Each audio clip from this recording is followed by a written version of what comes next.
Olá pessoal, tudo bem? Hoje a gente vai continuar nossos estudos sobre o continente europeu, tá certo?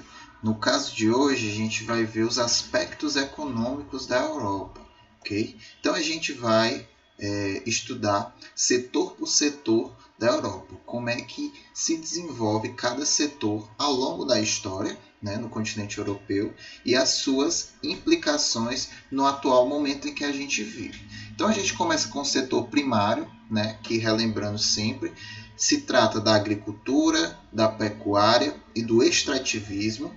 E o setor primário na Europa, como quase todos os seus setores da economia, conta com uma alta tecnologia.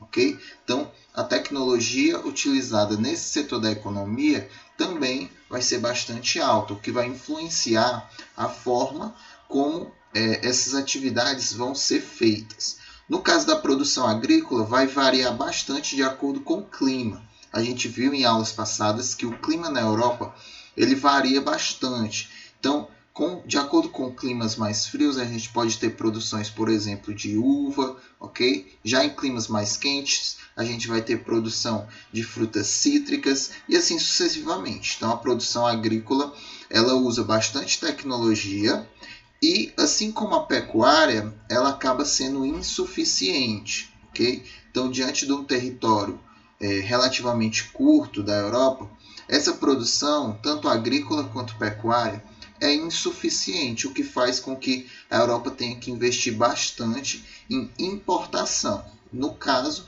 há uma relação com o Brasil, porque o Brasil é um dos maiores vendedores dessa produção agrícola e pecuária para os países da Europa.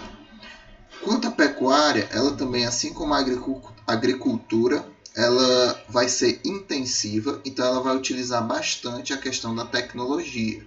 No caso da criação de gado, né, tem o investimento em ração, tem o investimento em criar o gado preso para realmente ter esse controle maior da tecnologia, ok? Por fim, a gente ainda tem o setor de extrativismo, onde a gente tem o destaque para a mineração, principalmente na região mais a norte da Europa, onde há a extração de ferro, ok? E também a gente tem a pesca, já que a Europa é um continente bastante recortado por oceano. Então, há muito investimento na pesca no continente europeu. Então, essas são as principais características do setor primário na Europa. Já para o setor secundário, que é a questão da indústria, sempre relembrando, né? O setor secundário, a gente parte para análise histórica, né? Já que a Europa foi o local onde se iniciou essa atividade econômica da indústria. Então, a Revolução Industrial, que a gente já estudou, faz com que a indústria europeia seja já bastante desenvolvida, a ponto de, atualmente, com o processo de globalização, acontecer o quê?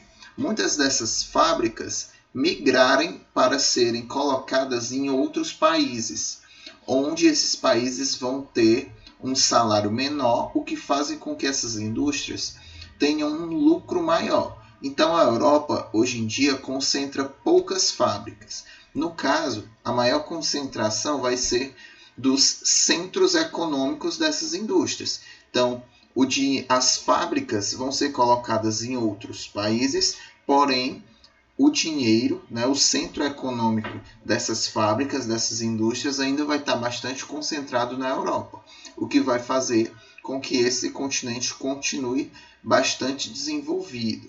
E no caso, há a variação tanto de indústrias tradicionais, como a siderúrgica, tá certo? Né? A partir da extração de ferro, a questão da indústria química também. Tudo isso vai ter ainda bastante ao longo do continente europeu.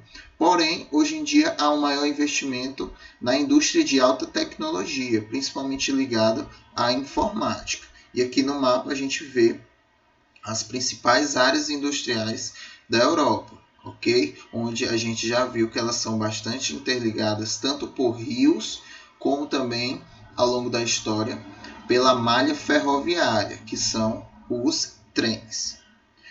O setor terciário se destaca na Europa principalmente por duas atividades. O turismo, uma vez que a Europa é considerado o velho mundo, então lá tem bastante investimento nas condições históricas daquele continente, exatamente para atrair muitos turistas. Então aqui a gente vê até na imagem Veneza, na Itália, que é um dos pontos turísticos mais visitados na Europa.